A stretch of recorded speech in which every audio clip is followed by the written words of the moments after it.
Hi welcome back to my new journey channel. ನಾನು ನಿಮ್ಮ ಸ್ಫೂರ್ತಿ. ನೀವೆಲ್ಲ ಹುಷಾರಾಗಿ ಚೆನ್ನಾಗಿದ್ದೀರಾ ಅನ್ಕೋತಾ ಇದ್ದೀನಿ. ನಾನೇ 1 ವೀಕಿಂದ ಸ್ವಲ್ಪ ಹುಷಾರು ತಪ್ಪಿಟ್ಟಿದ್ದೆ, ಹಾಗಾಗಿ ಎಡಿಟ್ ಮಾಡಲಿಕ್ಕೆ ಮತ್ತು ಅಪ್ಲೋಡ್ ಮಾಡಲಿಕ್ಕೆ ಟೈಮ್ ಇದ್ದಿರಲಿಲ್ಲ. ಮತ್ತು ಹುಷಾರಿಲ್ಲ ಅಂದರೆ ಏನು ಮಾಡಲಿಕ್ಕೂ ಇಂಟ್ರೆಸ್ಟ್ ಇರಲ್ಲ. ಮೊದಲು ಹೆಲ್ತ್ ಇಂಪಾರ್ಟೆಂಟ್, ಹಾಗಾಗಿ ನಾನು ರೆಸ್ಟ್ ಮಾಡಿ ಈಗ ಸ್ವಲ್ಪ ಓಕೆ.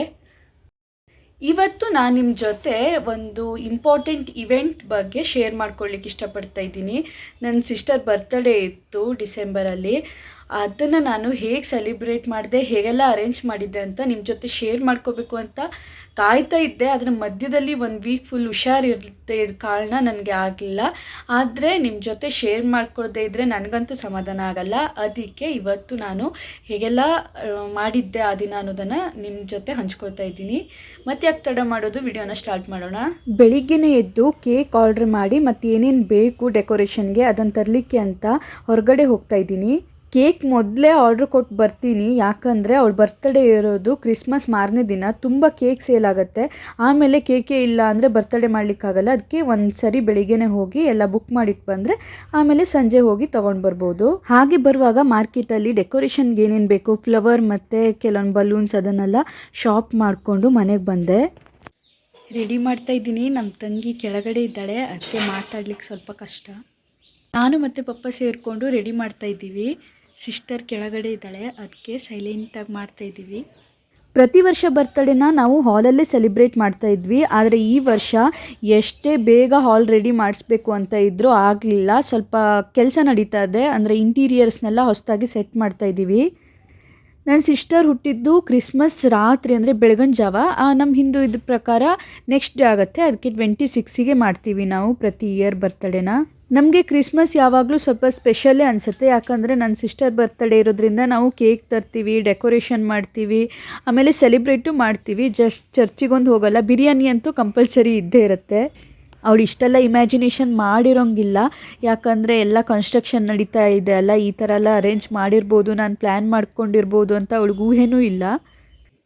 ನಮ್ಮ ಕೈಲಾದಷ್ಟು ಡೆಕೋರೇಷನ್ ಮಾಡಿದ್ದೀವಿ. ಈಗ ನಿಮಗೆ ಫುಲ್ ತೋರಿಸಿದ್ರು ಅಷ್ಟೇನು ಚೆನ್ನಾಗಿ ಕಾಣಿಸಲ್ಲ, ಲೈಟಿಂಗ್ಸ್ ಇದೆ, ಅದು ರಾತ್ರಿಗೆ ಕಾಣಿಸೋದು, ಬೆಳಿಗ್ಗೆ ಏನು ಗೊತ್ತಾಗಲ್ಲ. ಅದಕ್ಕೆ ನೈಟೇ ಬರ್ತಡೇ ಮಾಡ್ತಾಯಿದ್ದೀವಿ ಸೆಲಿಬ್ರೇಷನ್ನ. ನೈಟ್ ಟೋಟಲಾಗಿ ಎಲ್ಲ ಲೈಟು, ಕ್ಯಾಂಡಲ್ಸ್ ಮತ್ತು ಇನ್ನೂ ಸ್ವಲ್ಪ ಡೆಕೋರೇಷನ್ ಮಿಕ್ಕಿದೆ. ಫ್ಲವರ್ಸ್ ಎಲ್ಲ ತಂದಿದ್ದೀನಿ, ಅದರಿಂದ ಸ್ವಲ್ಪ ಡೆಕೋರೇಷನ್ ಇದೆ. ಅದೆಲ್ಲ ಮುಗಿದ್ಮೇಲೆ ವಿತ್ ಲೈಟ್ ಹೇಗೆ ಕಾಣಿಸುತ್ತೆ ಅಂತ ರಾತ್ರಿ ತೋರಿಸ್ತೀನಿ.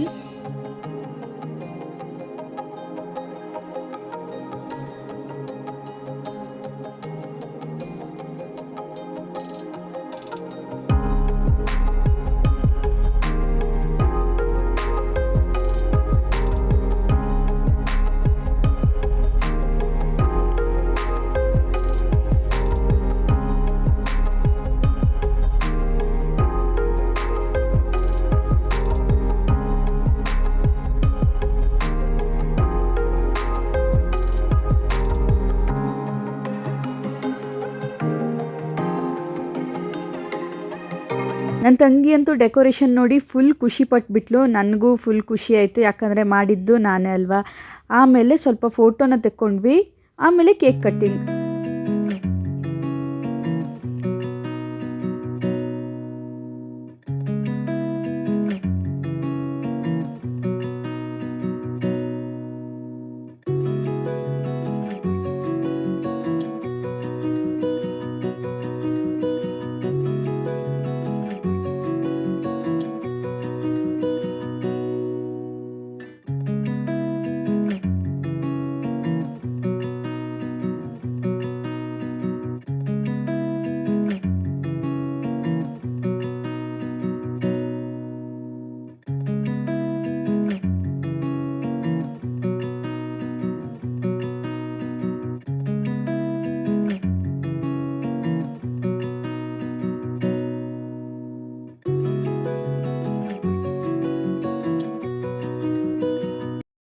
ನಿಮ್ಮೆಲ್ಲರಿಗೂ ನನ್ನ ಪ್ಲ್ಯಾನಿಂಗ್ ಮತ್ತು ನಾನು ಡೆಕೋರೇಷನ್ ಮಾಡಿದ ರೀತಿ ಇಷ್ಟ ಆಗಿದೆ ಅಂತ ಅನ್ಕೋತಾ ಇದ್ದೀನಿ. ನಾನು ಹೇಗೆ ಇಮ್ಯಾಜಿನೇಷನ್ ಮಾಡಿದ್ನೋ ಅದೇ ಥರ ಬಂದಿದೆ, ಮತ್ತು ಈ ಸೆಲಿಬ್ರೇಷನ್ ಏನಿದೆ ನಾನು ಅಂದ್ಕೊಂಡಿದ್ದಕ್ಕಿಂತ ಚೆನ್ನಾಗೇ ಆಯಿತು.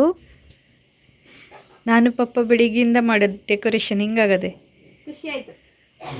ಹಾಂ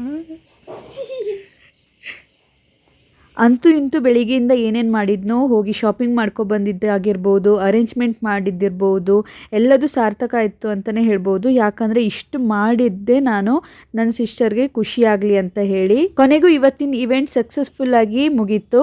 ನಾನು ಹೇಗೆ ಅರೇಂಜ್ ಮಾಡಿದ್ದೆ ಅದೇ ಥರ ನೀವು ಕೂಡ ಅರೇಂಜ್ ಮಾಡಿ ನಿಮ್ಮ ಮನೆಯವರಿಗೆ ಸರ್ಪ್ರೈಸ್ ಕೊಡಿ ಅಂತ ಹೇಳ್ತಾ ಇದ್ದೀನಿ. ನಾನು ಮಾಡಿರೋ ಡೆಕೋರೇಷನ್ ಆಗಿರ್ಬೋದು ಮತ್ತು ಈ ವಿಡಿಯೋ ನಿಮ್ಮೆಲ್ಲರಿಗೂ ತುಂಬ ಇಷ್ಟ ಆಗಿದೆ ಅನ್ಕೋತಾ ಇದ್ದೀನಿ. ನೆಕ್ಸ್ಟ್ ವಿಡಿಯೋದಲ್ಲಿ ಸಿಗ್ತೀನಿ. ಅಲ್ಲಿ ತನಕ ಬಾಯ್ ಬಾಯ್.